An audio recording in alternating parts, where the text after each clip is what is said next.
What's up, sports fans? What's up, world? This is MC Run with his co-host. It's Kenneth. That's what I'm talking about. And we are keeping it 10 toes down. We are the sports podcast that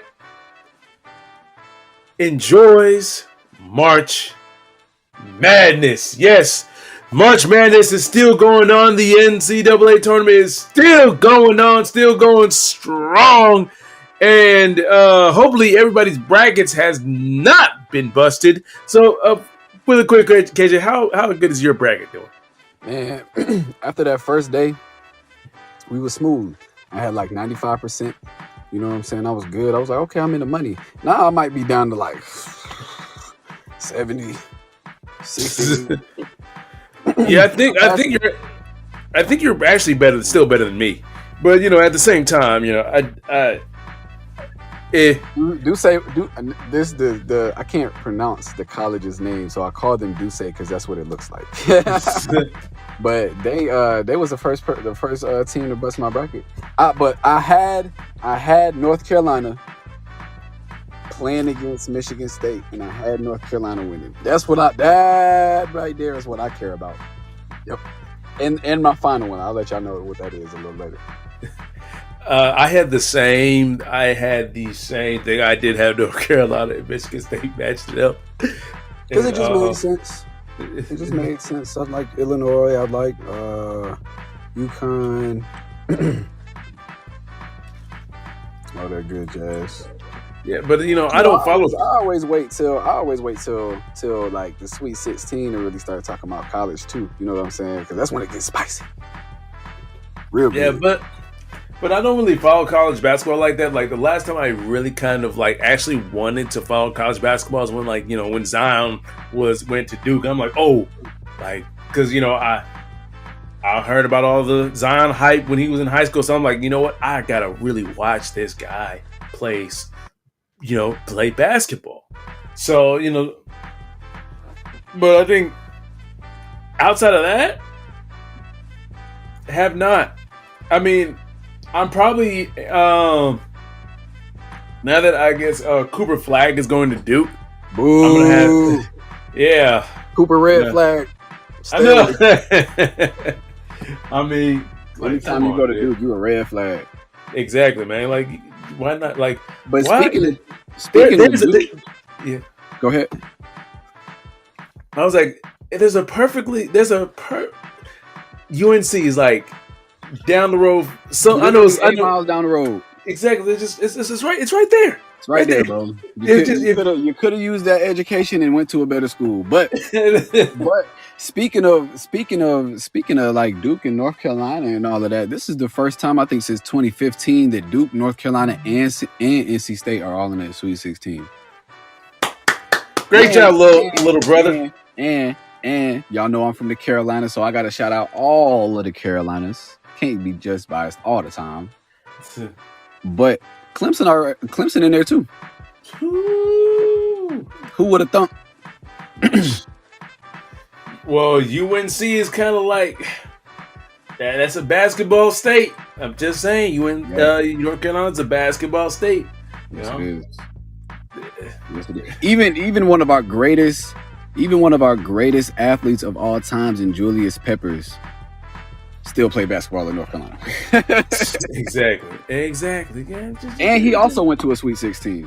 I think he's the only player to go to a Sweet 16 in a Super Bowl or a Sweet 16 in a Sweet 16 in a Super Bowl. Hey, one minute to do, but yeah, I think my bracket's like on 40%. I don't know. But either way, like I was honestly like all I care about is Carolina winning. That's it. And the rest, I was just like Christmas tree. I'm just let me pick that one. Let me pick that one. Let me pick that one. Like I was literally like a 3-year-old just picking things. Like I said, I haven't really followed college basketball. Like honestly, the last time I really heavily followed college basketball was probably I would say 2011, and that was like when Kemba Walker went on his miracle run through the tourney. That was like the last. No.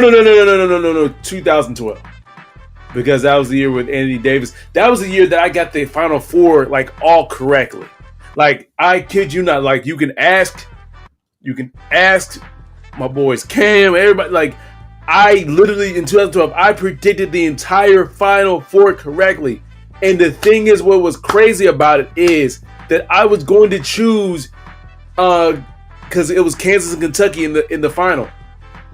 I was going to choose them, but I was like, no. I was like, because in 2010 I chose Kansas and Kentucky to be in the final, and it bit me in my ass because Kansas lost in the second round and Kentucky lost like I believe it was an Elite 8 to West Virginia. And so I was like, no, I'm not going to make that same mistake again. I chose the opposite teams because I got scared because I was going to choose. I was really going to choose, but at the same time, I still, you know, I should have chosen. I would have. Because when I tell you, it's okay, and it's okay. It's okay. Hey, we all can't guess like me because I don't remember which year that was, but that Kemba Walker year. What was that? 2012, 2011? No, that was 2011. But I'm talking about 2012. I'm talking about 2012, the one where Anthony Davis just took over the basketball world and took Kentucky too. I'm talking about in 2011 when Kemba Walker won when both UConn men and women. I was nowhere near guessing that Final Four. Bro, I got it on the head. I got both of them. I had both of them winning. I was like, how old was I? Like 17, betting $100. I ain't have no $100. I won $100 though. But yeah, definitely. All right, but we can talk a little bit more about the NCAA tourney just a little bit later. But let's talk about a little bit about some football and talk about some NFL football. As you know, the draft is actually just now a full month away because I think it's like April 27th to the 29th. Coincidentally, falls on the same time around the same time as a teacher milestones time. But anyway, they need to move the draft earlier, bro. Like beginning of April. I'm tired of waiting until the end of April to see. Hey man, it's about the anticipation, man. It's about the anticipation. They about to run me dry. Man, it's about anticipation. But we're gonna talk a little bit about because we're breaking down divisions by divisions, and we talked about the North, talked about the East, the West, but now we gotta go down south. All right, gotta go, huh? Best place to be. We're down here in Georgia. I don't know if down south is the best place. I'm a northern guy. I favor the North. You love it. You love living down here. People are nice. The weather is good. They say excuse me. No, the weather is hot down here. But at least you ain't freezing your toes off. I'd rather freeze my toes off than burn. You can grow crops down here. Let me stop playing. But yes, we're gonna be talking about the AFC and NFC South divisions, and we're going to go ahead and just start it off with the AFC South. So, with the Texans surprisingly won the division last year, everybody thought that it was the Jags to lose, and then they fell apart. So, we're gonna do it like this. We're gonna start with the team that finished last, which is the Titans, and we're gonna work our way back up. So, what moves have the Titans pulled off this offseason so far? Man, look. So some people might have been surprised by the Houston Texans uprising. I knew CJ Stroud was that dude because he's never beat Michigan, but he looked good. He looked good in them losses. I kind of knew. Maybe that's why I like CJ Stroud, because he never beat us. Dang, I figured it out. But yeah, I knew he was going to be a good quarterback. but I didn't know he was going to be that good that soon.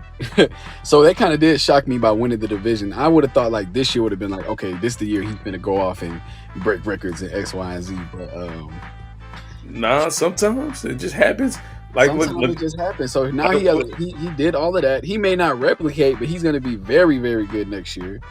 And not only did they keep most of their continuity, they lost a lineman and they lost a defensive lineman and they lost a linebacker, a middle linebacker. But I thought we were talking about the Titans first, but we can talk about the Texans. It's okay. We go. Oh well, I ain't hear you. Yeah, it's okay. No, bump it. Let's because I like that. Let's run with Tennessee. No. Let's go ahead. Continue talking about the Texans. So keep in motion. Houston, man, they may have lost like two pieces on their defense. You know, D'Amico Ryans is their defensive head coach. I think he won head coach of the year last year, if I'm not mistaken. But this year, get what they getting back. Oh my man, they getting back Joe. They signed Joe Mixon. First of all, they signed Joe Mixon. They signed Danielle Hunter. Okay, replacing that defensive lineman upgrade. And then they signed Jeff Okudah, right? That's a pretty alright move. You said what? That's an alright move. That's a pretty, it's a pretty solid move. But listen to how their team and everything is stacking up, right? On offense, you have C.J. Stroud at quarterback. At running back, you have Joe Mixon and Dameon Pierce. Then at receiver, you have, and first of all, Mixon is an all scrimmage type of back. Like he got it. Then on as far as your pass catchers, you got Nico Collins, you got Tank Dell, you got John Mechie, you still got Brown, you got Dalton Schultz. Like they're gonna be really good. I think the addition of the fact that they kept that whole offense together and added Joe Mixon. Joe Mixon is going to do something for him. And then, you still got the draft. But wait, there's more. And on defense, a solid defensive core. You got Will Anderson Jr. You got Danielle Hunter on the same line. Scary. You got Devin Singletary and Jeff Okudah in the backfield. So you got pass rushing and you got secondary. You got a good defensive minded head coach, and you got one of the best offensive coordinators in the game. That sounds like a division winner to me, but we're not predicting nothing yet. I mean, what moves do you think they have to make at this point? To select, I would love to see them get Justin Simmons. I need to see somebody get Justin Simmons because why is he still out there? That's a pretty good safety. So I would love to see them maybe beef up.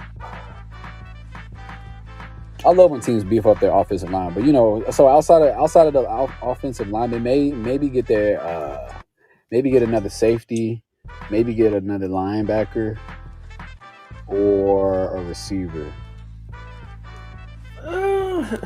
They got plenty of receivers, but John Brown gets hurt, Mechie gets hurt. You mean Noah Brown? Yeah, what I said, John Brown. Brown used to play for the Cardinals. I don't know why I just thought about him, but yeah.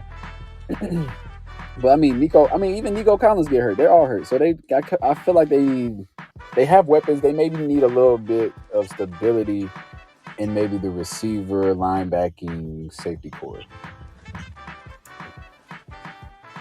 Yeah, first of all, Texans surprised me this season. I like you thought like this. I thought C.J. Stroud would play well. I felt like he might, because by the way, we're striving for Stroud. Okay, yeah, you gotta get that out.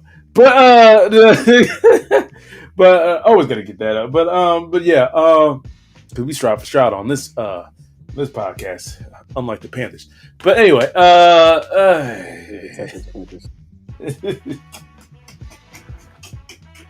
we'll get to them.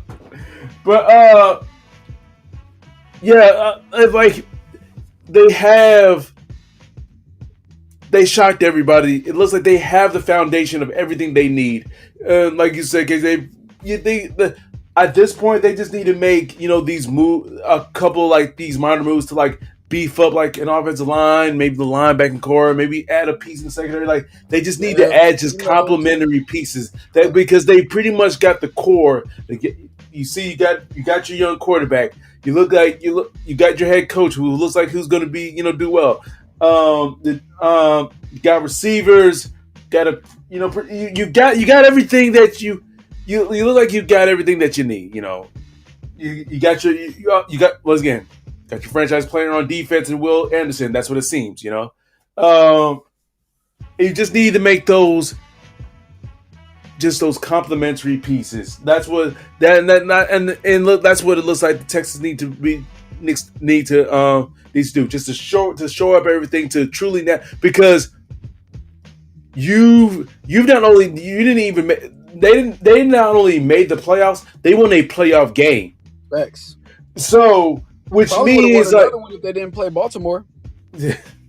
So exactly. So usually that first step with a rookie when you have a rookie quarterback, okay, you may either hey, if we get an 8-win season, we're good. Then okay, his next season we need to at least make a playoff run. And then guess what? You won the division. You won a playoff game. You got into like I said, you got into the final 8. So now you need to start thinking championship. And people are going to be like, that's too soon. But guess what? In Patrick Mahomes' second year starting, his third year in the league, he won a Super Bowl. The Chiefs didn't think, hey, we need to slow this down a little bit. No. We got a young quarterback. We got a team. We got everything together. We need to start making moves so we can win today. So that's where the Texans are at now. They need to start making those complementary moves. Beef up any area that you need to start beefing up. Like I said, I was gonna mention the linebacking core. Maybe in the secondary, like you said, getting a Justin Simmons, getting in the offense lines, just shore up that protection for CJ Stroud. You need just to make sure that because you got a team, huh? They don't have a first rounder either. Yes, exactly. So, and then you've got the the Jags still who in the division. You got the Jags. You said the Colts were a pretty good team. Remember, they were in the playoff race to the last game. So, I don't know about the Titans, but speaking of the Jags, let's go ahead and talk about them. KJ, what kind of moves have they made to not fall apart at the end of the season? Well, one of the Jags' deficiencies, I would say, would be on their defense. On the defensive side, they did pretty okay. They got Eric Armstead from the Niners. That'll help. That'll help out with that'll help out the real Josh Allen. Whoa. And then they beefed up their secondary by getting Ronald Darby from the Ravens, and then I think Darnell Savage came from the Packers. They got some offensive line help. They brought in Gabe Davis. They let go up and down Calvin Ridley, which is kind of weird because, okay, you're giving up Calvin Ridley, whom is like boom or bust, or who is inconsistent, but you're bringing in Gabe Davis, who is boom or bust. Boom or bust. Yeah. So it's just like, what are you trading for? A different problem you got to figure out. I might have kept Calvin, maybe not at that cap price, but we're gonna get to that later. But yeah, so they're definitely fighting Houston for. They're gonna try to fight Houston for number 1 in that division. Here's the question: do they have the right coach? Who's their coach? Doug Peterson? I don't think so. I don't think so. Because they definitely got the right quarterback. Y'all can't tell. Even though Trevor Lawrence and Travis Etienne went to Clemson, they got the right quarterback, and they got his best friend, and I'm for it. All they need is the right something. Because that's my question. Because like people talk about, hey, Doug Peterson did a great job with with the Jags, especially like last season getting them to the playoffs. But and he did. But he was replacing Urban Meyer. So you can't get much worse. Really, you couldn't. Like, how much did he upgrade the team? Really, like the question is, could another coach? Because not saying Doug Peterson is a bad coach. I'm not saying that, but like you replace like Urban Meyer, people are calling the worst NFL head coaching hire of all time. So anybody would have been an upgrade. Anyone. And the fact that you have, Doug Peterson, a person that's at least competent, will at least be able to get the team to the playoffs. But yeah, like this season, the Jaguars kind of regressed. And you could say it was, honestly, you can't say it was the injury to Trevor Lawrence, but we talked about it during the season, like, talking about Jaguars, anytime the Jaguars played, that how they were inconsistent throughout the games. Like, even not just like game to game, the first quarter they'll be good, then the second quarter they'll be bad, and then third quarter they'll be bad again, in the first quarter, then the fourth quarter, all of a sudden they'll be good again. Like, or it'll just flip flop. Like, we don't know you didn't know which Jags team you were gonna get, huh? They went as Calvin Ridley did. Calvin Ridley did good. They did good. Honestly, like Calvin Ridley was a reflection of the inconsistency of the Jaguar season. How what's that one game he had? He had one game where he had no catches, no yards in the first half. The third quarter, he had like 9 catches, 200 yards, 2 touchdowns. Maybe not 200 yards, maybe like 100 yards, 2 touchdowns. Then the fourth quarter, nothing. Silence, echo silence. I'm like, what the heck, bro? At least spread it out or something. Like, you're helping your team, but be consistent. But yeah, so we mentioned how, like, and it was a microcosm of their whole season, how they began 8-3. They were like running away with their division. Like, they had a 3 or 4 game lead over the Texans. Like, the Texans weren't even supposed to win the division in the first place. They weren't even supposed to catch up to them. Yeah, it was supposed to. And then the Jaguars lost 5 of their last 6 games, missed the playoffs. And once again, I understand Trevor Lawrence got hurt too, and that did play a part. But even when they had Trevor Lawrence, there were still inconsistencies throughout, even in games where, like I said, first quarter they'll be good, or first quarter they'll be horrible, and the second quarter, bam, and the third, like. And that's what scared me from the Jaguars. Like, it made me think, like, are they going to make some noise this season? I'm like, they seem pretty inconsistent. Like, you would, as a team, you want to be able to, like, to make noise, or a championship level team. Championship level teams really aren't inconsistent throughout the game. Like, usually they're pretty, but what moves do they need to make? They need a receiver, but I don't know if they're gonna get one because they got the 17th pick, and you still can protect. You can still protect Trevor Lawrence more. I mean, yeah, because he got hurt. Right.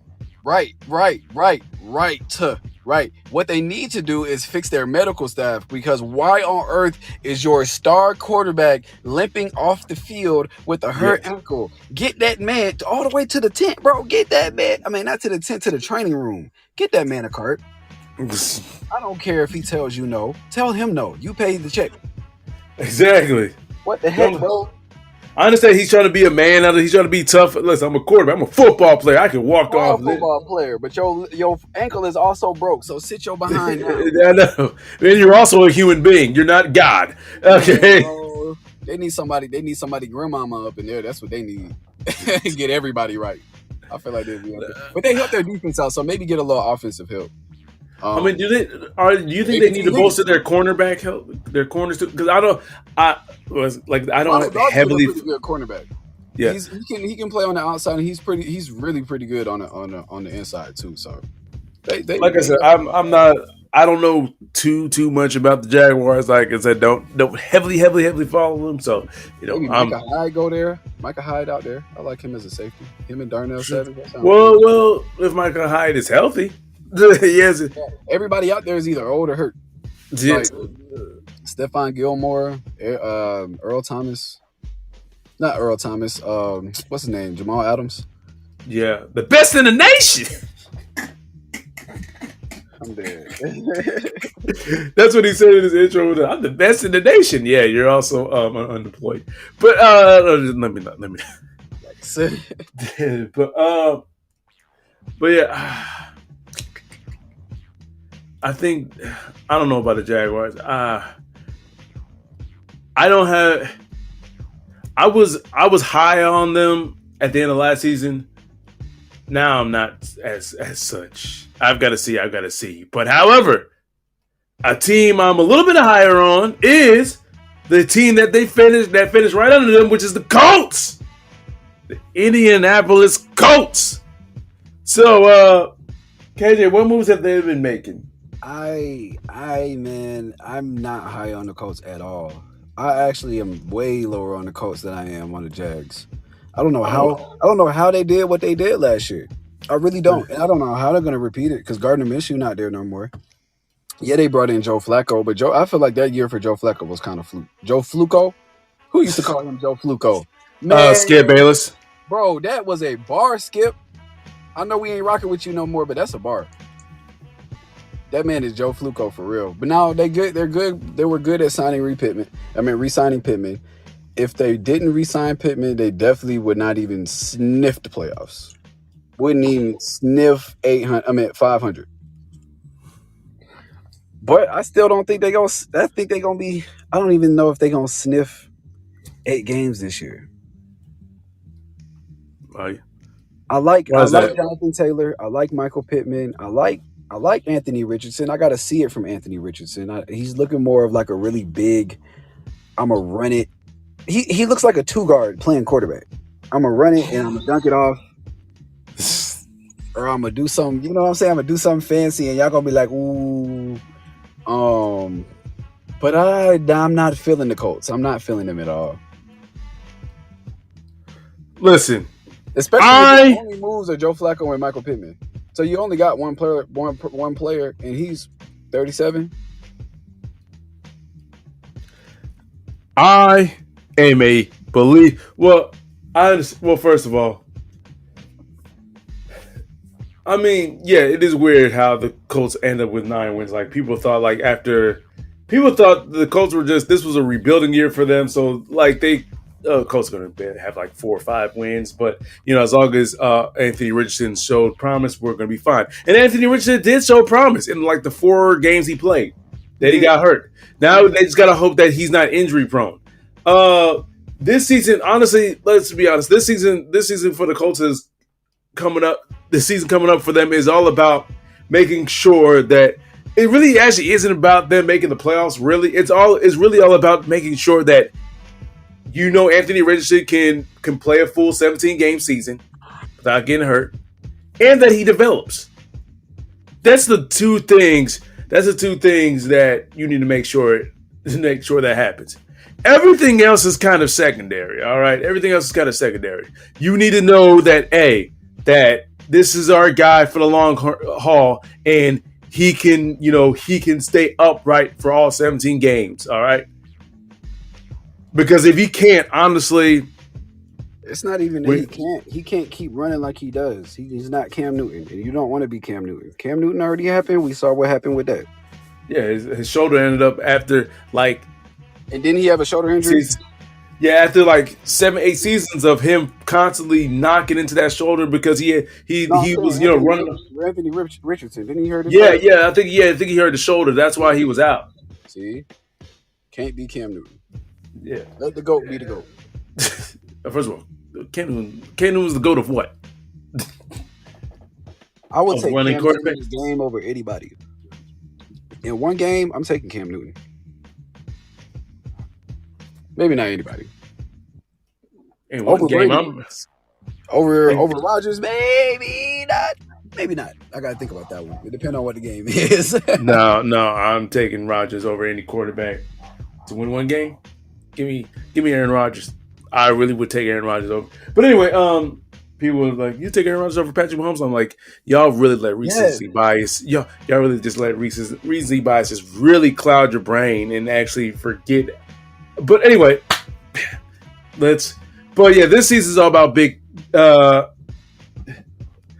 about to call him Big Tony because there's a nickname that a YouTuber calls Anthony Richardson because he's a huge fan of him, and I keep on hearing that nickname. Sorry, but anyway,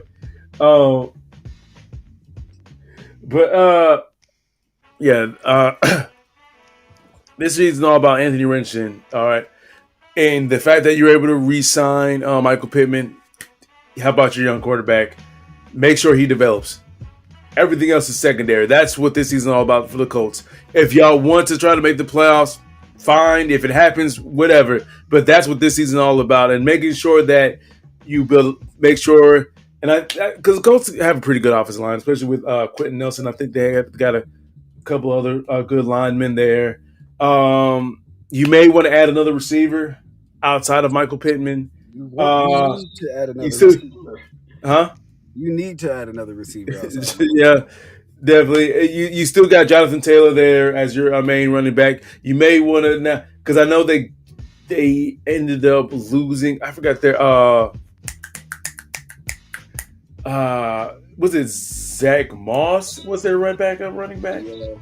I think they ended up losing him, right? Yep.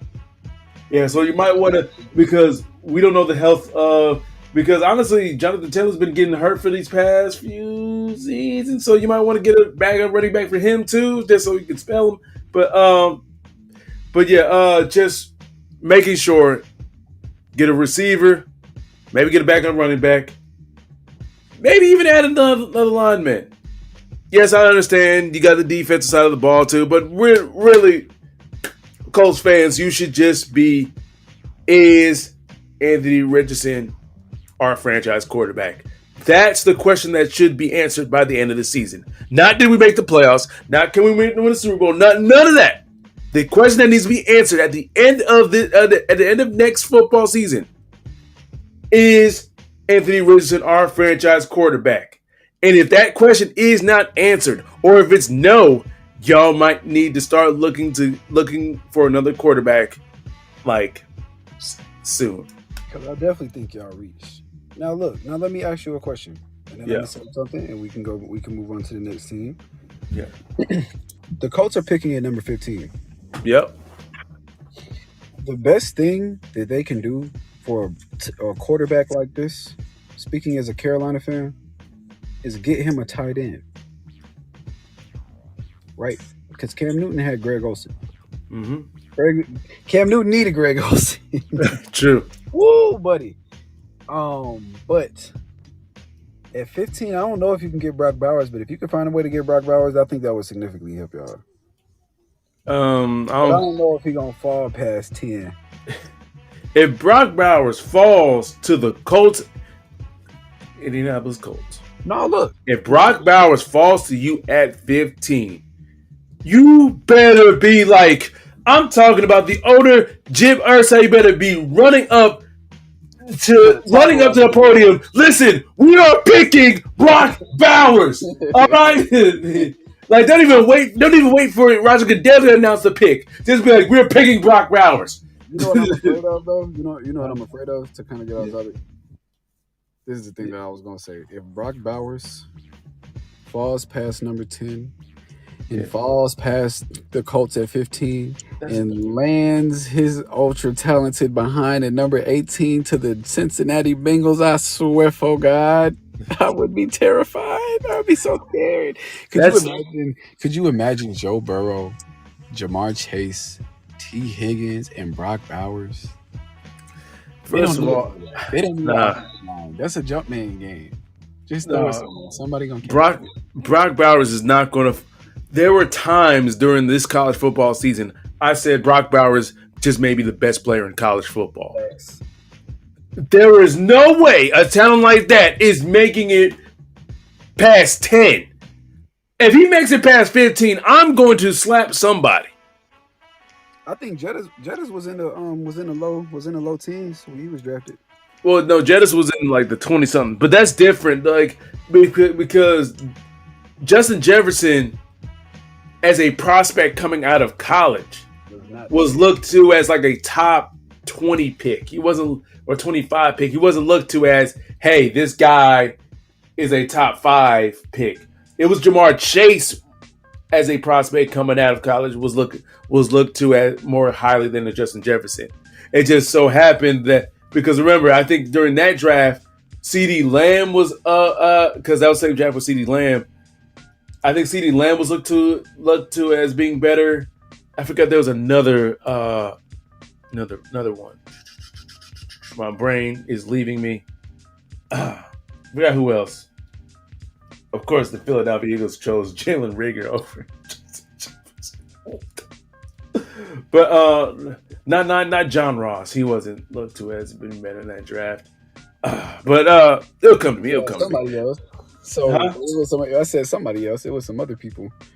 Yeah, it was some people. Yeah, because I think Justin Jefferson was looked to at coming out of college in that draft. I think he was looked at as like being like wide receiver like 3 or 4. I'm trying to remember. I just know that he wasn't like looked to being as the, like, oh, he's gonna be the top receiver in the draft, because I think a lot of people were talking about like CeeDee Lamb being the top receiver in that draft. But yeah, as a college player, maybe he saw that as a little lower, but as a pro, but yeah, Brock, man, I know Brock Bowers is not gonna last past 10, but if he do and he go to the Bengals, man, that division is gonna be nuts. But like I said, he's not. If that'd be nice if the Colts were able to pick up Brock Bowers. You got the new age Cam Newton, his new age Greg Olsen. But that'd be nice. But let's go ahead and talk about the team that we were supposed to start on about. The Titans, man. Let's go ahead and talk about the Titans. What moves have they been making this offseason, KJ? First of all, they gave. So I'm taking the pen out of Calvin Ridley. They gave Calvin Ridley $98 million. To what? $50 million guaranteed. To do what?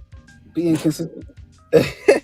I mean, I guess to have the greatest second quarter at wide receiver you've ever seen in your life. And it's going to be somebody like the Cardinals. It ain't even gonna matter. This man, second man. But look though, I think that the Tennessee Titans, I was questioning the first free agency move they made was signing Tony Pollard, and I was like, what? Y'all don't want to win. I didn't take them seriously. But now they picked up Tony Pollard. They've got Calvin Ridley.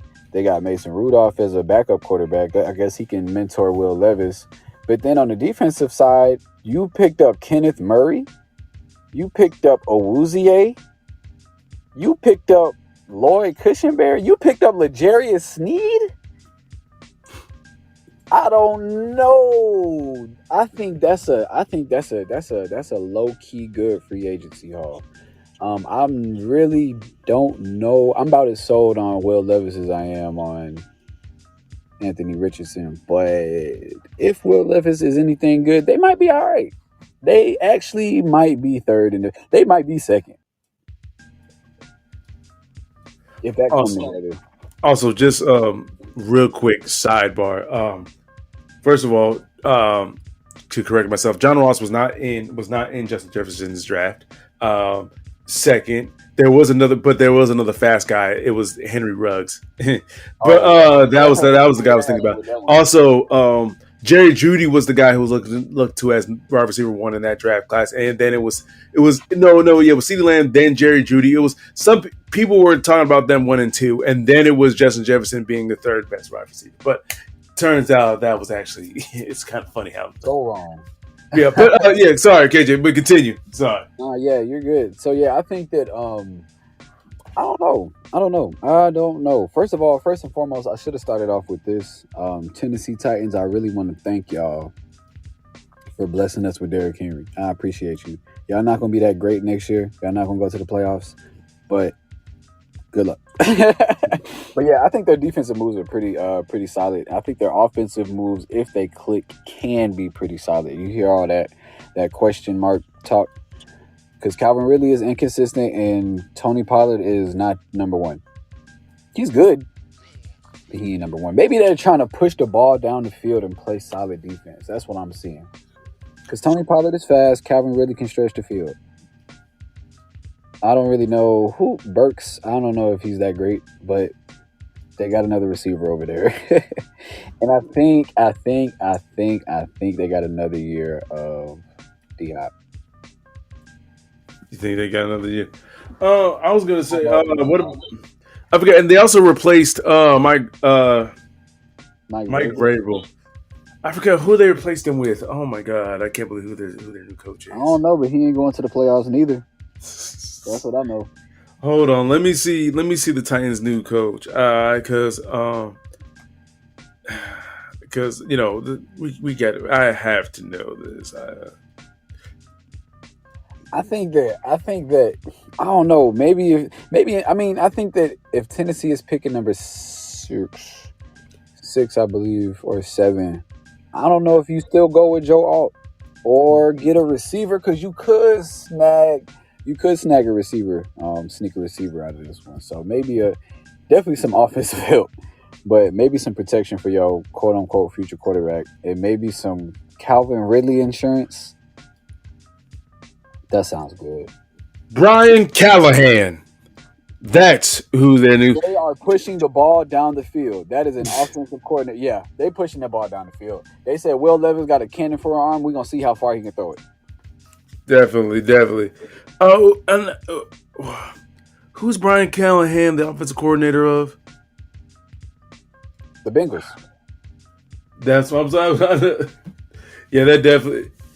We're gonna definitely see. Got Brian, but it makes sense because I think even I said like, listen, if you're gonna take out Mike Vrabel, a guy who's honestly been adding who actually been kind of adding kind of stability there, but you knew you probably kind of capped out with him. You need like an offensive minded head coach because as MC Ron always says, offensive minded head coach. You got a young quarterback that's a young quarterback that needs development. Guess what? He needs an offensive minded head coach. Guess what? Tennessee, you have followed the smart logic that has been going around in the NFL since the last, I would maybe 6-7 years. But anyway,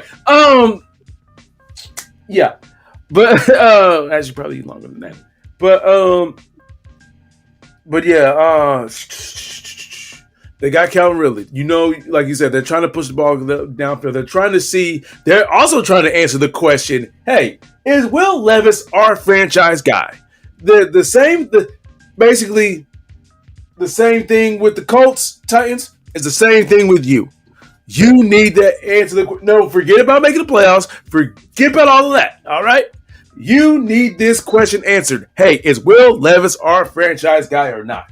If he is not, guess what? Looks like it's time for you to move on to the next.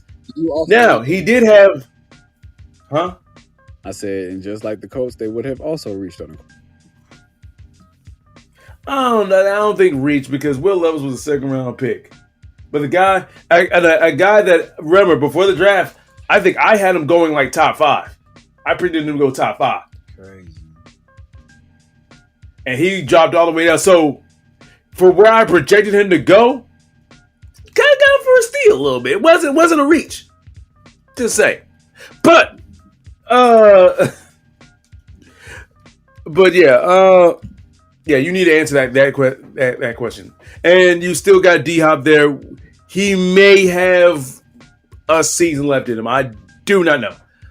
You got the second quarter warrior at Calvin Ridley, or the third quarter warrior. Either way, he's gonna give you the best quarter at wide receiver you've ever seen in your life. Like you're gonna think that this man is better than prime Jerry Rice. But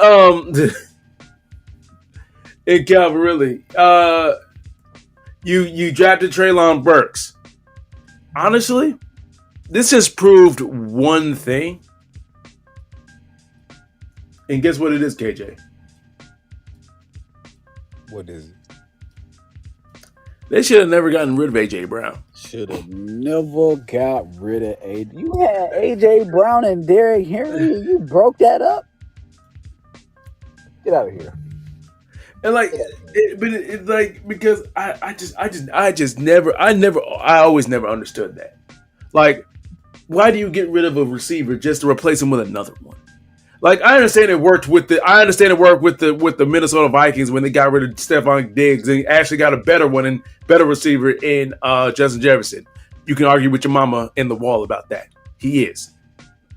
But the Minnesota Vikings, for some weird reason, are able to draft wide receivers for some reason. But anyway, like the Steelers, like why?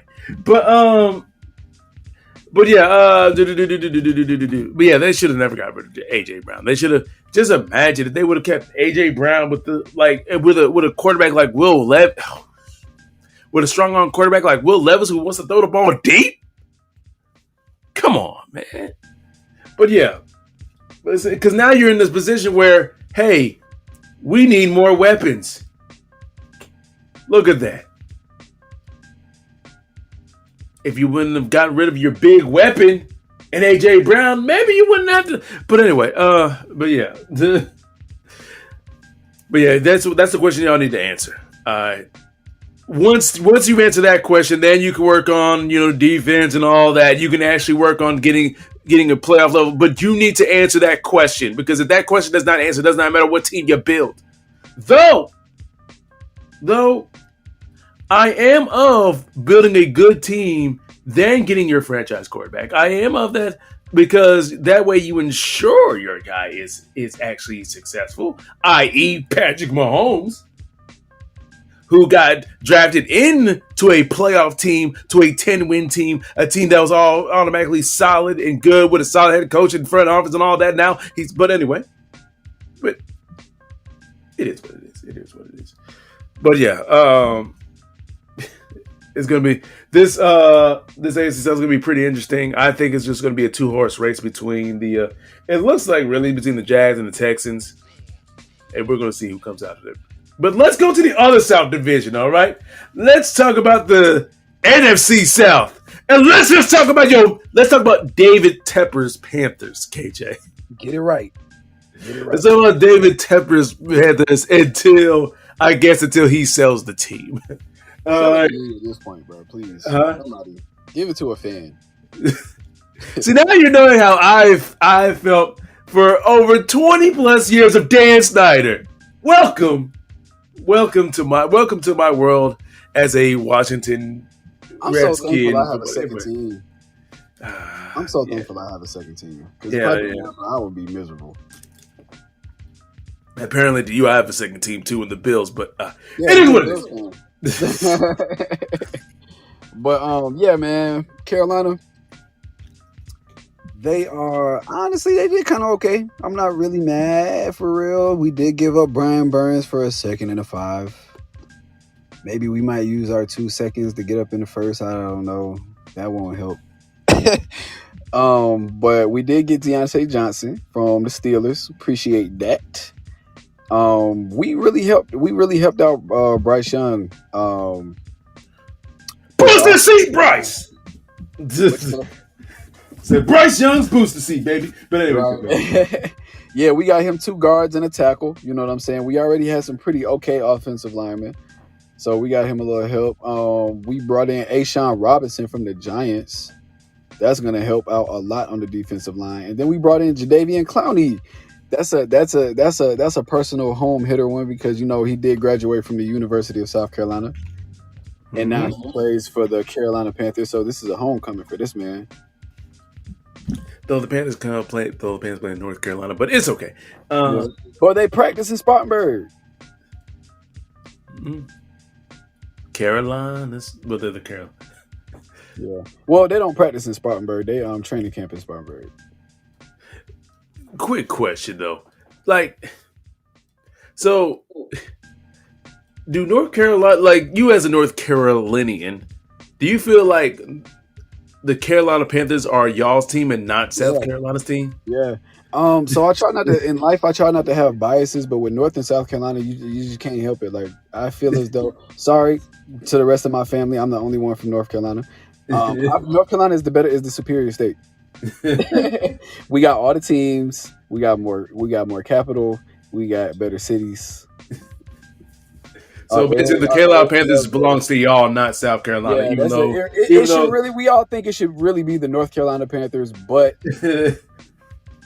training facility. So I guess you can have it. But yeah, continue to talk about it. So a little bit of Carolina. Oh, actually, yeah. A little bit of Carolina history. So since the Carolina Panthers are one of the newest franchises, I think along with the Texans and the Ravens, all of them came in '96. I think the Texans might have came in '98. No, the Texans came in 2002. They're the youngest franchise. Ironically, both of my teams came in '96, Carolina and Baltimore. But before that, everybody in Carolina was either a Dallas Cowboy or a Steeler fan. Wow. And if it wasn't for that, I would never be a Raven fan. Crazy. Definitely. Correct. But yeah, so what moves do David Tepper's Panthers need to make? What other moves? Honestly, we just need to build for the future. Just keep our head down, bring our lunch pail, do what we got to do, and hope for a better next year. Because, like, what are we going to do this year? Okay, Deontay Johnson is cool. Some offensive line help. We don't have a first rounder. I don't think yeah. We don't have a first rounder. And this is a pretty good draft. But what can we do? There's nobody left in free agency. Odell Beckham is not going to come and change our franchise. Stephon Gilmore already played for us. He's not going to come back and change our franchise. So this year, with our second, we got 2 seconds. I hope we get a receiver. Oh, I hope we draft a receiver like Keon Coleman. Oh yeah. Maybe get a lineman, another lineman, because you can't have too many of those, especially with Pipsqueak back there. And maybe draft Blake Corum. I want to see Blake Corum on one of my teams. But like a running back, I don't know. Whatever we do, it's just gonna be another brick. It ain't gonna matter. Just put a brick somewhere, bro. Yeah. I just realized. Well, you still got Chuba Hubbard there, and Miles Sanders was a bust. But anyway, we don't like him, but we do love Chuba. But let's see, y'all because the fact that y'all lack your first overall pick, because of the trade you made for Bryce Young, because once again y'all put your whole future into that man, or that 13-year-old, whatever you. But y'all put your whole future into Bryce Young, so that's your franchise quarterback, whether you like it or not. And so you have to make sure you put everything behind him. Yeah, that offensive line was god awful. Like, I think the only quarterback that got sacked more than Bryce Young was Sam Howell in Washington. And I think he got sacked. But I think over time, I think by the end of the season, I think Bryce Young was sacked more than Sam Howell. So that's just to show you how, like, I think y'all's offensive line was actually may have been worse than ours, and that was saying a whole lot. So yeah, you needed to beef up that line. You needed to do it. You needed to at least do it. You had to do it during through free agency. Like I said, not having a first round pick. Like you said, you need a receiver because your best receiver was a 75-year-old Adam Thielen. So of course you need that. We like Marshall from LSU. We like him down there. We need to see him get some more play time. Who else? Yeah. We love him. We got rid of him. We got rid of Jeremy Chin. Like, bro. Appreciate it, but me stick up this middle finger so quick, man. uh, but yeah, y'all still need to kind of help everywhere. But you're as a team that owns the worst record in the league and was honestly the worst team in the league. You needed, huh? By all measures. By all metrics, you needed help everywhere. I know you're sad to see Brian Burns go. Nah, bump him. I guess he's an op now. Yeah, he an op. You went to the Giants. That's the other Carolina op, bro. You got Washington, the Bills, and the Giants. Everybody flocked to one of them 3 teams. He went to the Giants. Louvu and Chen went to went to Washington. Come on now, Ron Rivera not even there no more. Let it go. Let it go, bro. I can't stand, to use old terminology, I can't stand a swagger jacket, bro.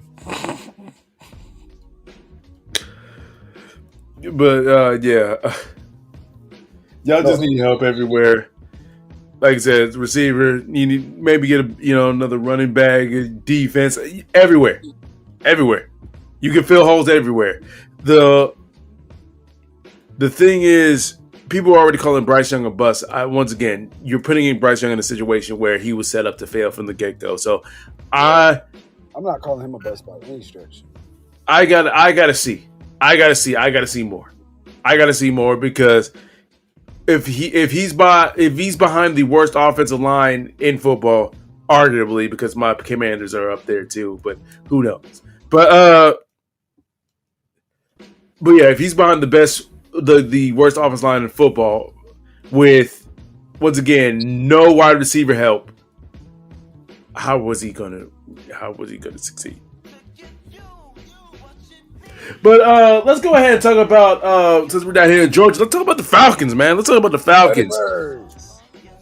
All right, so what have they... Well, they made the biggest move, which is Kirk Cousins is in Atlanta. That man and already came down here and added another chain to his collection. I know, man. One in Washington. He added another in Minnesota. Jettas dripped him out. And then now he in Atlanta. Now he got 3 chains. Hey, 2 chains of an Atlanta rapper. Yeah. Man. Hey, they need a link. Yeah, no. They need to participate in some activities, some extracurricular activities, so that Achilles can get right. Yeah. But yeah, what other moves have they been making though besides? So they got Darnell Mooney from the Bears, and then they got Rondale Moore, another slot receiver from Arizona, which I think helps because you already have Drake London. They're promising Kyle Pitts more targets. They promised him that last year. He didn't get it, but now they have a quarterback. You have a better head coach. And a better head coach. Yeah, Raheem Morris is going to do an outstanding job in Atlanta. Those are really all the moves that they made, honestly. But those moves right there, I feel like are really going to take them to the top. Last year, I felt like it was Tampa Bay's to lose. This year, I might feel like it's Atlanta's to lose because you have offensive. You still have Bijan Robinson. You have one of the best offensive lines out there, which is really good for your quarterback who just came off of Achilles. But Kirk Cousins is also not mobile anyway.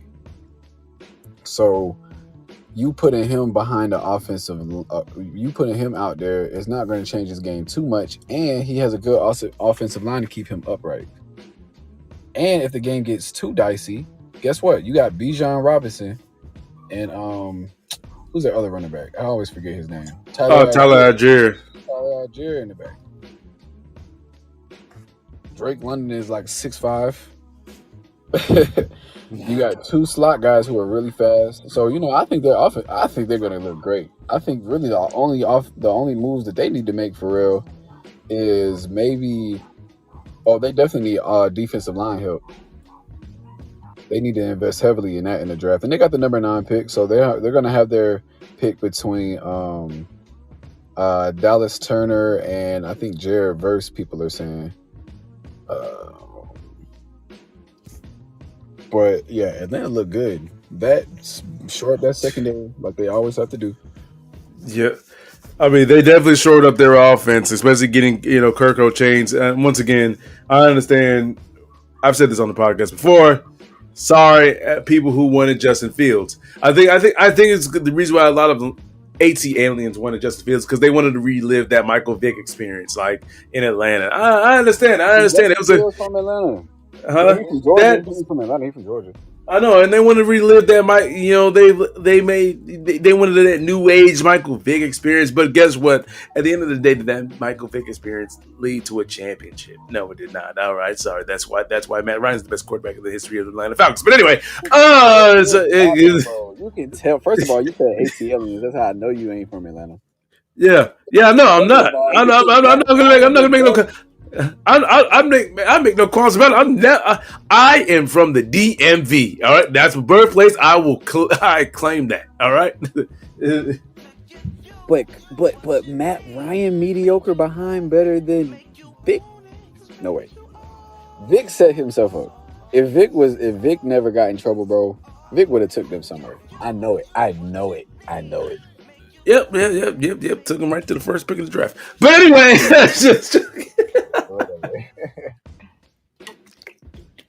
yeah, but yeah, they made, and also getting rid of Arthur Smith, a guy who was drawing up plays to try to get for like Jonnu Smith. Like, come on, like you got Kyle Pitts in here. You got Kyle Pitts, all of 6'4", 270. I don't know. Yeah, I'm just tight end. Yeah.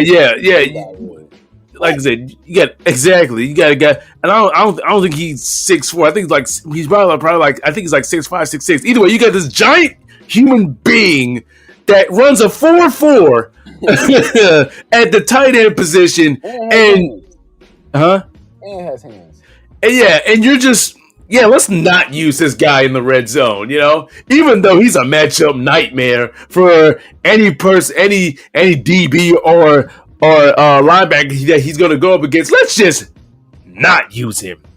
Let's use Jonnu Smith instead. Yeah, that'll be good. What? What? Who does it? Bro.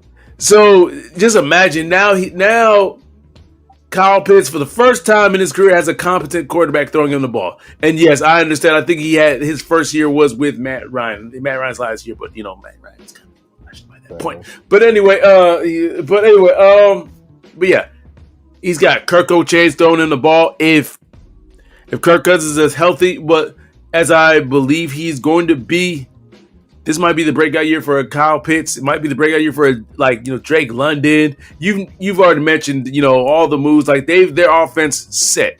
Got 2 running backs, got a complement of receivers, got your number 1 wide receiver, got your freak athlete and a tight end. The defense is where it matters most now. Like you said, we got to beef up that defense. Because they also lost Jeff Okudah. I know they still have AJ Terrell there, but you might want to get another cornerback. You might want to get definitely. You might want to get another quarterback outside, opposite side of AJ Terrell. You already mentioned they need some defensive line help. You might want to add, maybe another linebacker. I know you still also have in the secondary as well, Jesse Bates. I think that's his name, right? Brought him back. Yeah. So yeah, you've maybe another piece, maybe another corner opposite. Don't overpay for one, but just get a solid one outside of your number 1 AJ Terrell, and then like I said, let's beef up that front 7, and you're looking at like you said, like I think this just might be, because I don't know about the Saints. So let's go ahead and talk about them. Yeah, nice little transition. Yeah, the Saints, because what moves have they been doing? They got Chase Young. That's it. Congratulations, Saints. Y'all did nothing. Y'all are the Dallas Cowboys. with The only no. thing, Well, y'all got a ring. Let me not cap. Y'all do got a ring. well, yeah, they've got a ring in the last 20 years. Yeah. Sorry, 25 years. I guess that's the only thing they got against the Dallas Cowboys. But Yeah. they ain't do nothing. They ain't do nothing. Excuse me, I had to clear my throat. They had Derek Carr quarterback. That's good. But Michael Thomas is not coming back. Can't guard Mike. Slant boy. Slap man. I mean, I guess you still got Chris Olave, Derek Carr. That's good. But Kamara's still there. But you need more. You didn't really do nothing. Probably couldn't do nothing because you was cap strapped. Quit spending all your money at the club, New Orleans. But yeah, Chase Young ain't gonna do it for him. Him and Cameron Jordan gonna be pretty fire. Or what's his name? Cameron? Last name? Cameron? Yeah. Cam Jordan. Yeah. Him and Cam Jordan gonna be fire, but Cam Jordan old. So it looks like it's a whole nother season of the Saints just aggravating the Falcons. I mean, I love this. I ain't gonna lie. When every time the Falcons and the Saints go at it, I sit back and eat my little Panther popcorn. I love to watch them two fight. I mean, my thing is, are you like, you get Derek Carr, right, to fix your quote unquote fix your quarterback position this season. You went 9-8 in honestly the worst division in football, and you still couldn't win it. And Derek Carr didn't look as good as you thought he would this season. Like you thought Derek Carr was gonna like do what Drew Brees did, change the that didn't happen. You're rolling with him for next season. It kind of feels like the Saints are just spinning their wheels. It really does feel like it's just like you're car in neutral. Yep. And I feel like they're gonna win. They're gonna win a few games. They're also gonna lose a few games. They're gonna end up right in the same position. They're gonna probably get anywhere from, I'm gonna say, like 6 to 9 wins. Like they'll probably get like 7-8 wins. I feel like they're gonna. This is an 8-win team that finishes second place exactly where they're at, and they're picking like somewhere in the middle of the draft, which is once again no man's land. Which means that you probably need to blow it up. Like, honestly, y'all needed to blow it up when Drew Brees retired, but y'all stuck. But y'all stuck. The Saints thought, we can still compete. Like, we're not like when Drew Brees retired and Sean Payton retired. That's the time y'all should have blown it up completely. But now y'all like, no, we got Dennis Allen. We're just gonna promote him from defense coordinator to head coach, and we're gonna compete. We're still gonna be good. We're still gonna, we're gonna win it. No, it is over. Blow it up and start again. And Sorry, not to cut you off. Last year they went 9-8, and they went 4-2 in the division, right? Yeah, but they beat Tampa, I think, and they beat the Falcons, everything like that. But the Falcons are getting better, so you can take 2 of those wins away. So that's 7-11, 7-10, excuse me. And then Tampa Bay not going nowhere. So take another one of them wins away. 6. Definitely going under 6. They might win a few games that they're not supposed to. But yeah. Y'all need to, the move that y'all need to make this season, find a way to trade Derek Carr. That's number one for what you can get for him.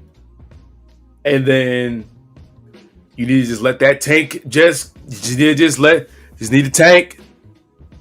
It's gonna hurt. You're gonna suck. Bring the paper bags back out. Yeah, yeah, it's Real good. bag. You're gonna have to be the Aints again, but and then probably fire Dennis Allen as your head coach. You know that too. But you know what? We'll see. Saints. But let's now talk about the final team in that division, the team that won it, the Bucks.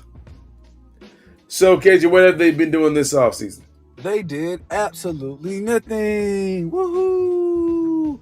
No, they re-signed Mike Evans and they tagged Antoine Winfield. So they kept everything, but they did nothing. They also, I think they re-signed Baker too. Yeah, they got Baker back. But they didn't take a step forward. So, man, like I said, I think it's the Falcons division to lose. If the Falcons do not win this division, they are cursed forever. They will never win nothing. And I'm going to sit here and laugh my behind off every time I see a Falcon fan. Ha, ha, ha, ha, ha, ha, ha. Yeah, they did do, like, little minor moves. I think the Bucks may be a little bit too overconfident. Like, are you sure that, one, that year for Baker wasn't just a fluke? Are you sure? Now I understand he did, like... Let me tell y'all the matter.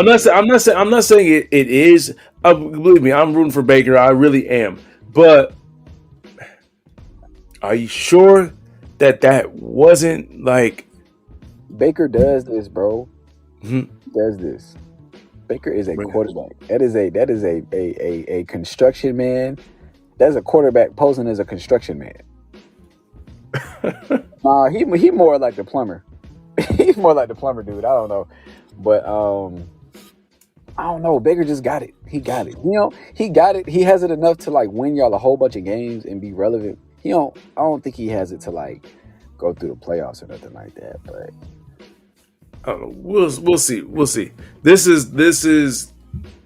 I do hope Baker, you know, plays well this season. I really do. So then that way, you know, he can silence people, because a lot of people are still saying, you know, remember he was number 1 overall pick in his draft class, the same draft class of, you know, my MVP, Josh Allen, and that other guy, Lamar Jackson, apparently. The real MVP, the 2-time real MVP. Whatever. Anyway, I just need Josh Allen to get one. But anyway,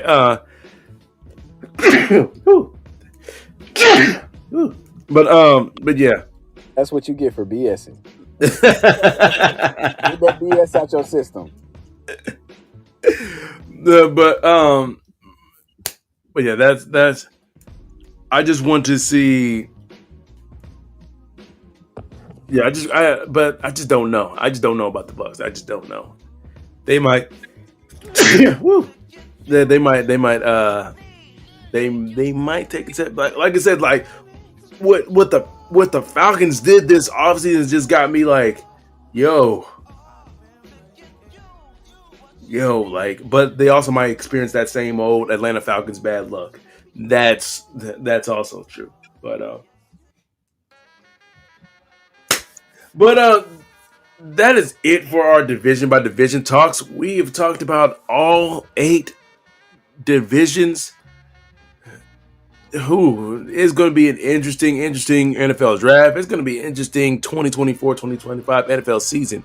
Now, we ain't going to talk about it now, but you know, we're going to have our little over and unders about how do we think that these teams are going to do. But we're probably going to wait till after the draft till all that happens, you know, because you know we got to see who these teams are going to draft and how all these teams are going to be put together.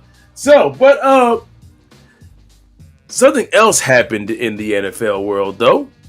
Some new rules came down.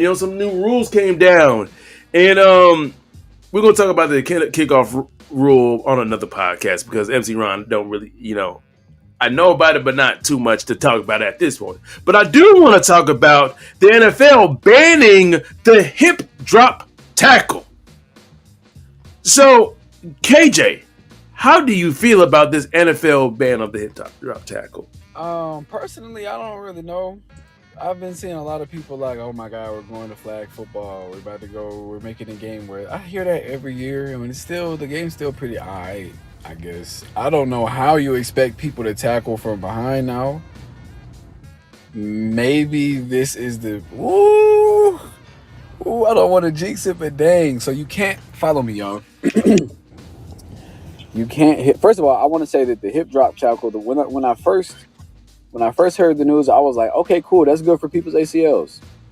Because the hip drop tackle really be hurting a lot of people's lower extremities. But outside of that, can y'all imagine Derrick Henry running through the hole as hard as he can, and you can't hip drop tackle him? It's stiff arm galore, bro. It's stiff arm. He handed him out like Oprah. but but yeah, I mean, it definitely hinders the defense a little bit, a lot of it actually. But there's still so many other ways you can tackle somebody. That's one way you can't tackle them. So it's gonna make it harder on the defense as usual. We need to be helping the defense. I mean, it's just another. And this is why people don't respect offensive players nowadays, like especially like the old head football fans. Like, oh, we don't respect y'all players nowadays because look at how many rules, are going in favor of the offense. And I mean, it's the truth. Like we talk about this quote unquote player safety. Like the player safety is bullcrap because at the end of the day, football is the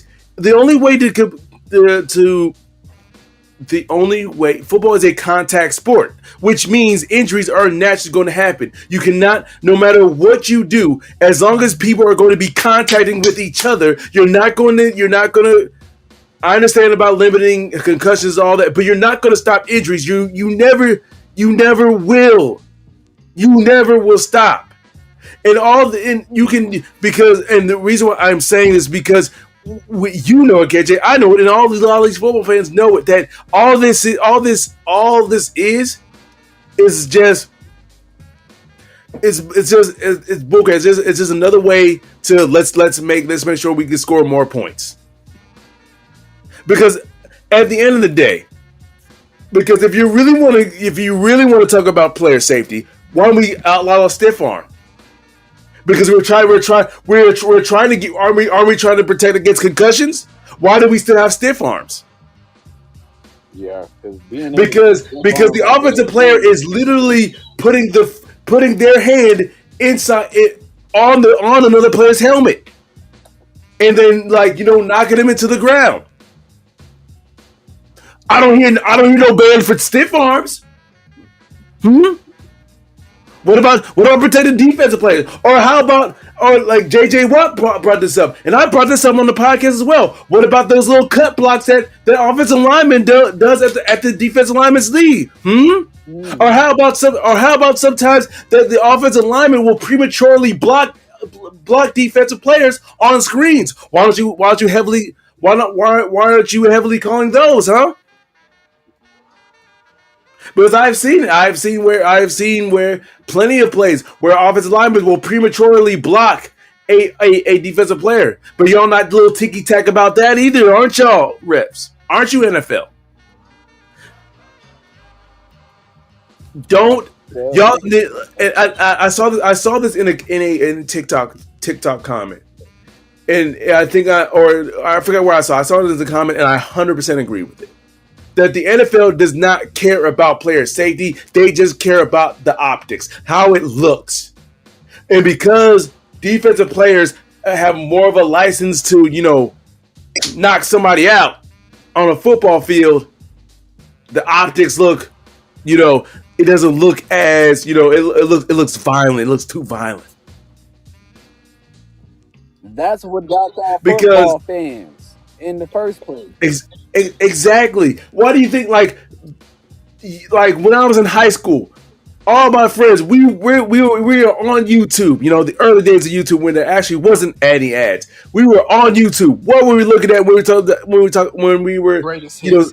Greatest hits in the NFL. Like we were just watching nothing but greatest hits. Yeah, exactly. That's all we were watching.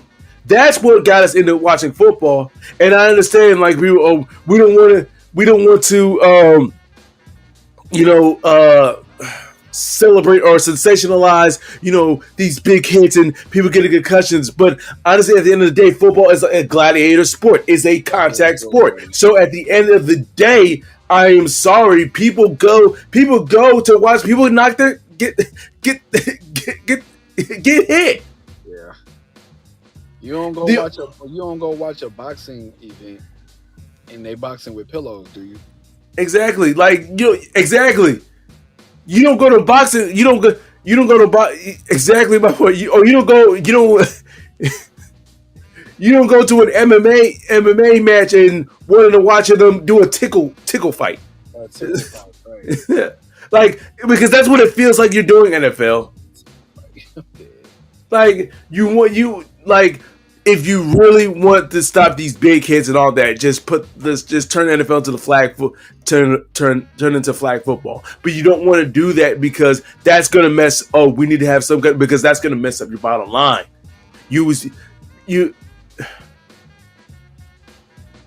The thing is, I understand about protecting from concussions. I understand that. I 100% agree with it. But there comes I understand not wanting star players to get hurt. I understand not wanting your star quarterbacks to get hurt. But at the end of the day, football is a contact sport. You can try as hard as you might, but you will not. It's because you will not stop you from getting hurt. It's like the same thing. Like, for example, it's just all these rules. There's all these rules going against the defense. Like, and then you're wondering why people don't respect, like I said, why people don't respect offensive players, especially quarterbacks these days. Because you look what the rules that they have. Like, for example, look at the quarterbacks. The reason why a lot of these scrambling quarterbacks are finding a lot more success is because the rules have changed to where now you cannot hit them low, you cannot hit them high, you can't hit them too late, you can't hit them too soon. If you throw them down on the ground and let your hands up, you still get called for a flag.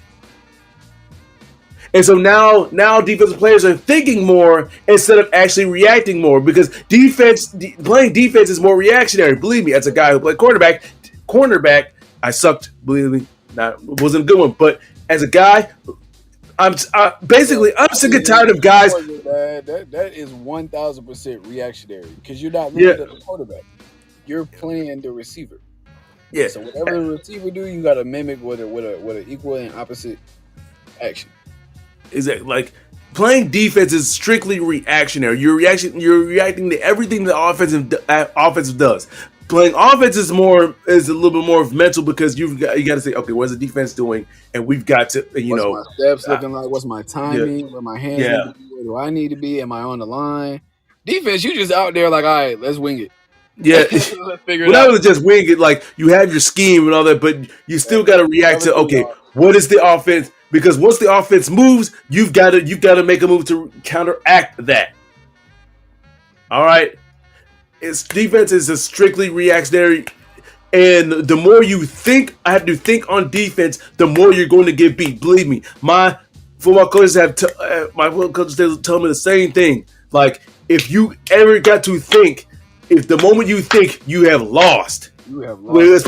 Especially when that ball is snapped and you are thinking and you are hesitating, you have lost on defense 10 times out of 10. Always.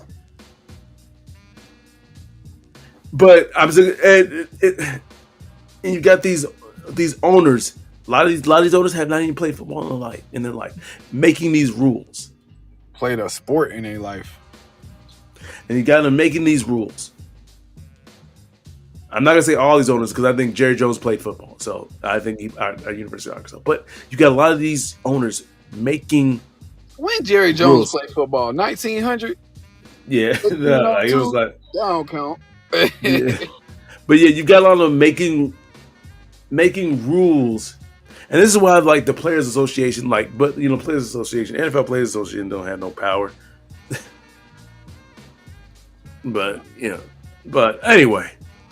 But yeah, I know I went on a real little mini rant, but I'm just sick and tired of, like, at this point, throw the flags on them.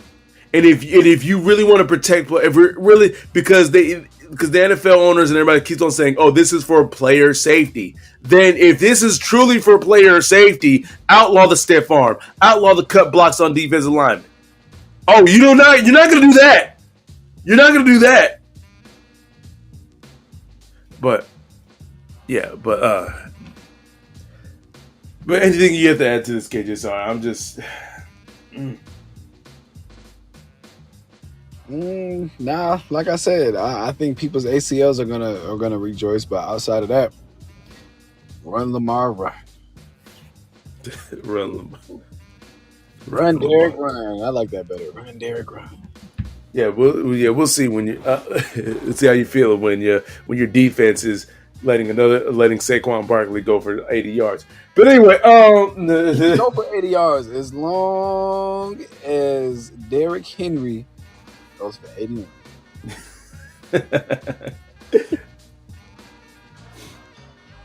But let's give it a little quick. Let's talk about a little bit of some basketball. Do a little. We mentioned at the top of this podcast about the NCAA tournament. Let's get a little bit tourney update. First of all, yes, North Carolina is still in the game, baby. Let's go.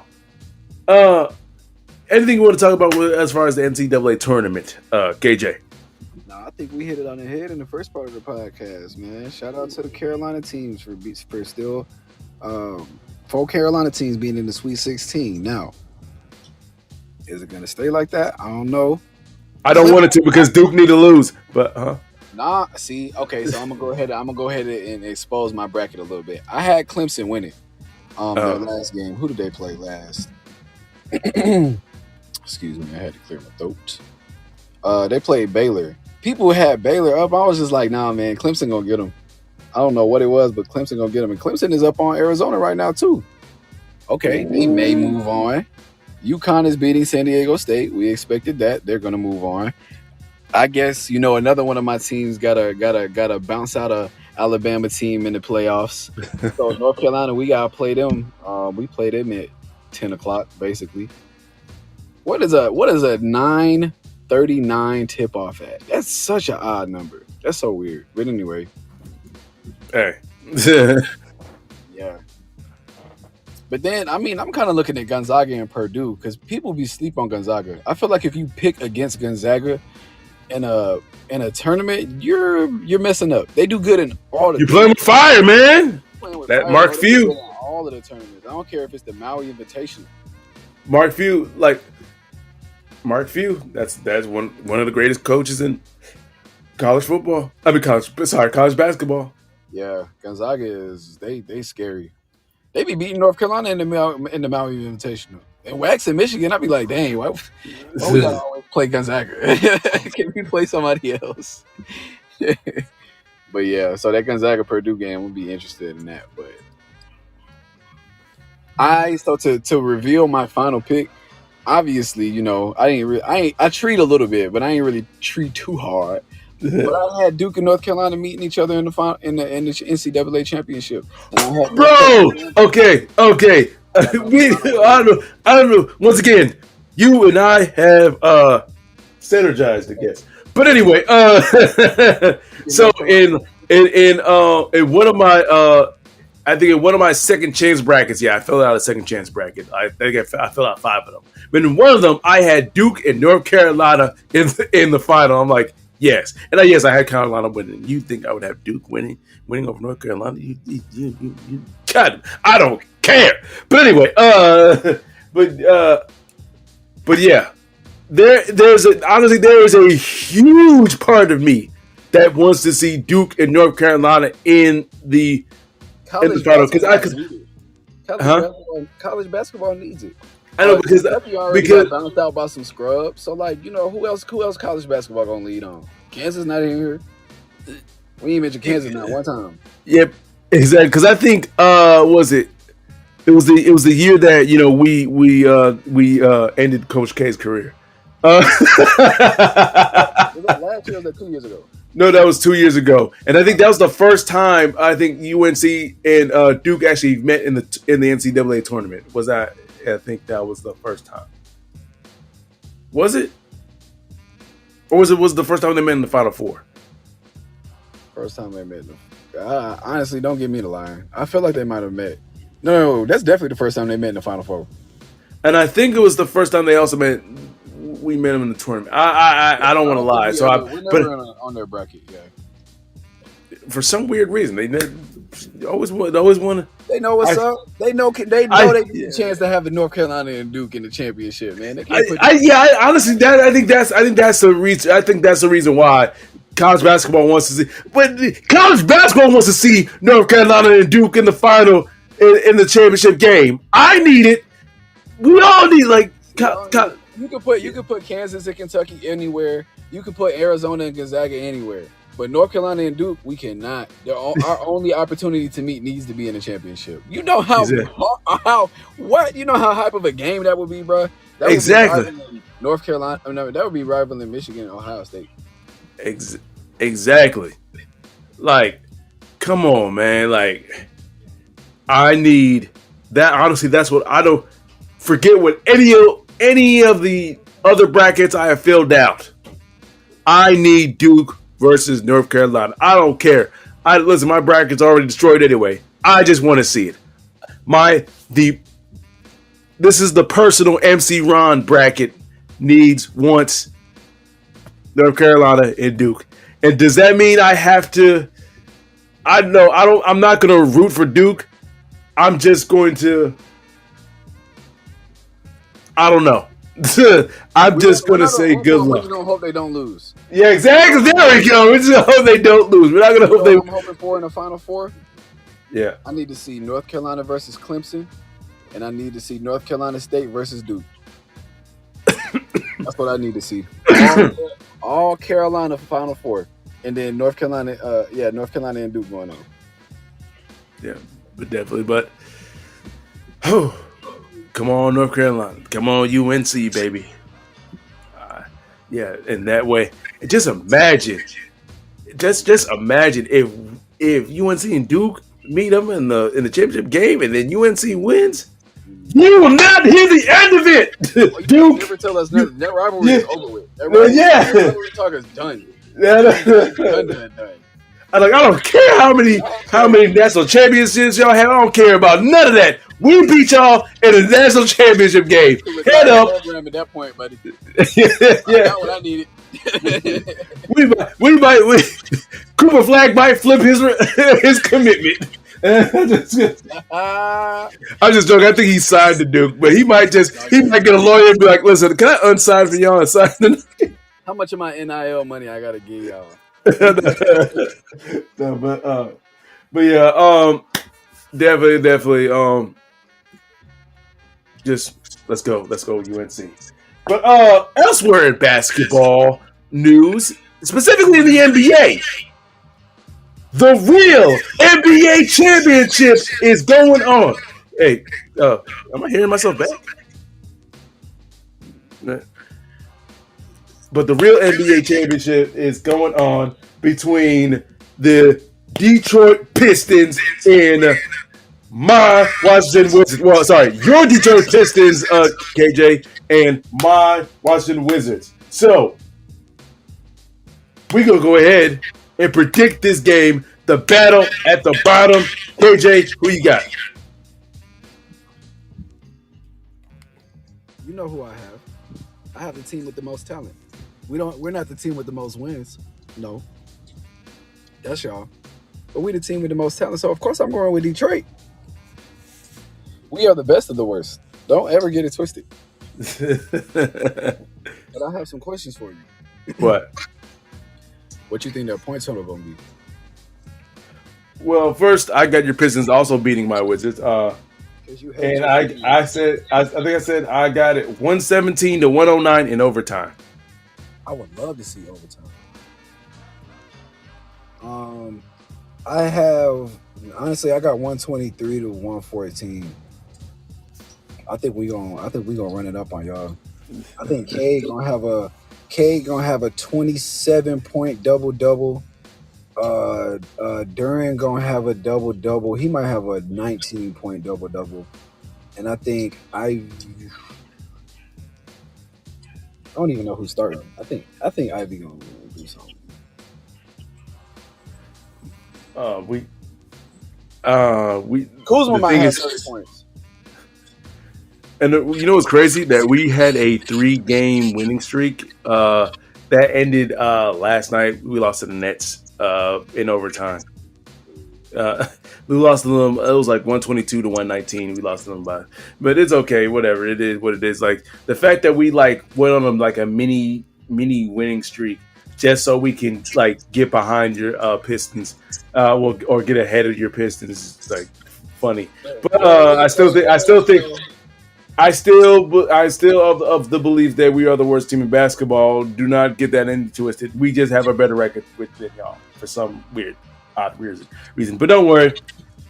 But I feel like that. Actually, I might switch mine depending on what I'm. Because breaking news, I'm seeing that Cade Cunningham is a game time decision. What? Oh man! I still think y'all winning. ESPN got y'all winning by 60%. ESPN got a lot more faith in my wishes than I. If Cade Cunningham does not play, Kuzma is going nuts. Let me tell you something. Honestly, Jordan Poole. Honestly, like when we benched him, he started playing well. And this last game, even though we lost, he still played well. He still scored well, you know, and he was starting. So now I'm so sad to call him a Michigan man. He's let me so down in his NBA career. I liked him a lot in college, a lot. But he's a champion. He is an NBA champion. The janitor was a champion that year. That don't count. No. Jordan Poole was a piece. He was a piece to that championship puzzle. I respect Jordan Poole. Maybe I respect Jordan Poole's ring a little more than KD's ring. Okay, I guess. Since y'all want to talk about bubble championships, let's talk about KD's ring. But why was this the worst team in basketball? I don't know why.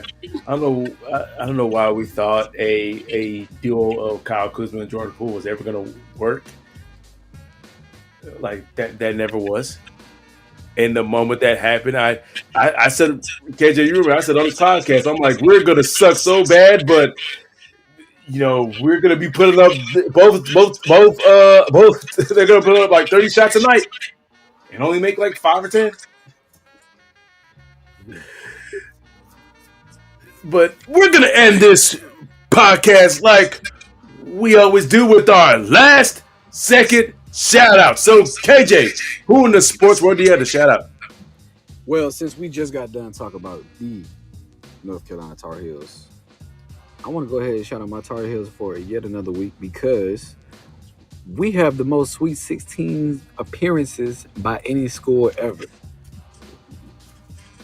with 31. The next team is Duke with 28. Ha ha. Can't wait to see y'all in the championship, man. So go ahead and shout out the North Carolina Tar Heels. I'm glad you didn't steal my shout out. It is still dealing with UNC, but it's it. So, shout out to, once again, another shout out. Well, I got 2 actually, so I could say both of them because I'm going to say my backup and the one I really wanted to say. So, Ezra came a little bit red this time, but my first shout out goes to the UNC men and women for both faced Michigan State this tournament and both beat them. Sure did. So, good job, UNC. Dominance. All right. So, you know what that means, Michigan State? We're just better than you in basketball this season. Sorry.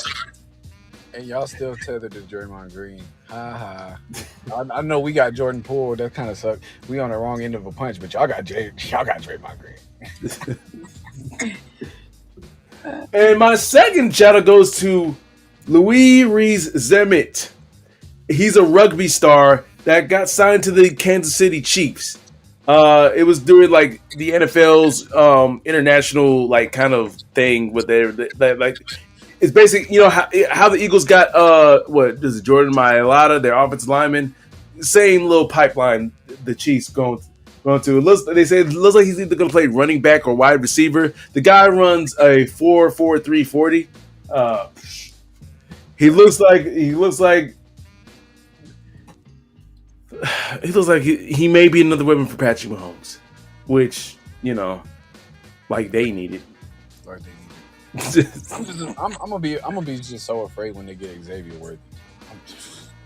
Chill out, bro. Just imagine they get their Tyreek Hill replacement. Like if he develops into like he needs to add about 20 pounds of muscle, but yeah. He a rookie, he'll do it. But that's all the time we have, folks. I am MC Ron with his co-host. It's Kennedy, y'all. And we are keeping it 10 toes down, ladies and gentlemen. If you want to be on the podcast and talk your sports stuff with the best in the business, that's me and my co-host KJ. All you have to do is one of two things. Either send an email to keepingit10toesdown@gmail.com. That is keepingit10toesdown@gmail.com. Or send us a direct message on Instagram. That is at keepingit10toes. That is at keepingit10toes. March Madness is still in effect, even though we're only about 3 days away from the end of March. I know, but the madness is still continuing. Hopefully, UNC and Duke meet up in the NCAA championship game. I need to see it. The college football, the college basketball world needs to see it. But that's all, folks. You enjoy the rest of the NCAA tournament, and go Heels! The sun is under my feet and I come in peace to compete. I don't run if you athlete. My statistics go up in weeks and I go visit the nearest streak and I get busy. Yo, mini MC really ballistic. Anybody can see any assistance. Everybody to see some persistence. Recognize I be really too vicious. The permanent beast and the demolition. Breaking up the street. Better partition. Better dot your T. Hannibal mention. Out of all you see. Putting my dick in the rap industry. Everybody bitching. Getting mad at me. Recognize Kendrick in a battery. And I'm charged up in a catastrophe. It's charged up in audacity. And y'all fucks never gonna hassle me. And y'all luck.